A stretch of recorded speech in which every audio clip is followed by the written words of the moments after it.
இன்றைக்கான மினி விலாகில் நம்ம என்ன பார்க்க போகிறோம்னு பார்த்தீங்கன்னா சூப்பராக முள்ளங்கி சாம்பார் செய்யலாம் வாங்க. அதுக்கு ஃபஸ்ட்டு ஒரு ப்ரெஷர் குக்கரில் 1 கப்பு துவரம்பருப்பு சேர்த்துருக்கேன்.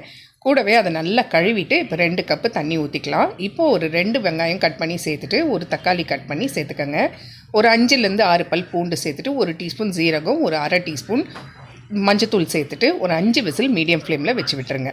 இப்போ இது ஆகிறதுக்குள்ளே நம்ம வந்துட்டு புளி, லெமன் சைஸ் புளி எடுத்து தண்ணியில் ஊற வச்சிடலாம். அதுக்கு அடுத்தது சாம்பாருக்கு ரெடி பண்ணிட்டு வந்துடலாம். ஒரு கடாய் வச்சு அதில் ஒரு 4 டீஸ்பூன் எண்ணெய் ஊற்றிக்கோங்க.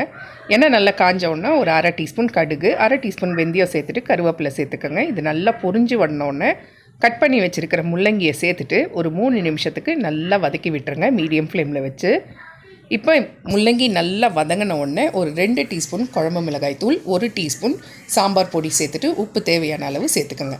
மஞ்சத்தூள் ஒரு 1/4 டீஸ்பூன் மட்டும் சேர்த்துக்கோங்க. ஏற்கனவே நம்ம பருப்பில் சேர்த்துருப்போம். இப்போ ஒரு 2லேருந்து 2.5 கிளாஸ் தண்ணி ஊற்றிட்டு ஃபஸ்ட்டு காயை நல்லா வேக வச்சுருங்க. இப்போ ப்ரெஷரை ரிலீஸ் பண்ணிவிட்டு பருப்பும் நல்லா வெந்துருச்சு. இந்த டைமில் நம்ம வந்துட்டு புளியை நல்லா கரைச்சிட்டு இந்த பருப்புலேயே சேர்த்துக்கலாம். சேர்த்துட்டு ரெண்டுத்தையும் ஒன்று போல் நல்லா மிக்ஸ் பண்ணிடலாம். இப்போ பாருங்கள், குழம்பும் வந்துட்டு நல்லா கொதிக்க ஆரம்பிச்சிச்சு, காயும் ஓரளவுக்கு வேக ஆரம்பிச்சிச்சு. இந்த டைமில் நம்ம வந்துட்டு இந்த பருப்பு எடுத்து அதில் சேர்த்துக்கலாம். இப்போ இந்த பருப்பையும் ஆட் பண்ணிட்ட பிறகு நல்லா கலந்து விட்டுருங்க. கலந்து விட்டுட்டு தட்டு போட்டு மூடி ஒரு 1/4 மணி நேரத்துக்கு ஸ்லோ ஃப்ளேமில் வச்சு நல்லா சாம்பாரை கொதிக்க வச்சுருங்க.